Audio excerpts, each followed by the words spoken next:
लाल की चुनरिया के इहे खासियतिया हमारी मैया हो दुर्गा मैया हो।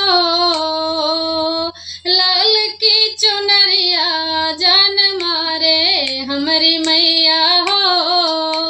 लाल की चुनरिया जान मारे हमारी मैया हो। लक्ष्मी रूप धई के मैया विष्णु जी के मोहलू अपने विष्णु जी के मोहलू हमारी मैया हो दुर्गा मैया हो। हिरण्यक दिहलू मरवाई हमारी मैया हो। हिरण्यक दिहलू मरवाई हमारी मैया हो। लाल की चुनरिया के इहे खासियतिया हमारी मैया हो दुर्गा मैया हो। लाल की चुनरिया जान मारे हमारी मैया हो। गौर रूप धई के मैया शिव जी के मोहलू अपने शिव जी के मोहलू हमारी मैया हो हमारी मैया हो। भस्मासुर के दिहलू मरवाई हमारी मैया हो। भस्मासुर के दिहलू मरवाई हमारी मैया हो। लाल की चुनरिया के इहे खासियतिया हमारी मैया हो दुर्गा मैया हो। लाल की चुनरिया जान मारे हमारी मैया हो।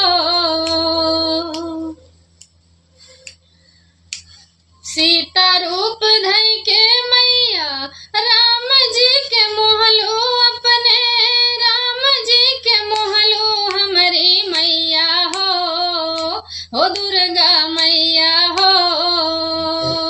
रावण के दिहलू मरवाई हमारी मैया हो। रावण के दिहलू मरवाई हमारी मैया हो।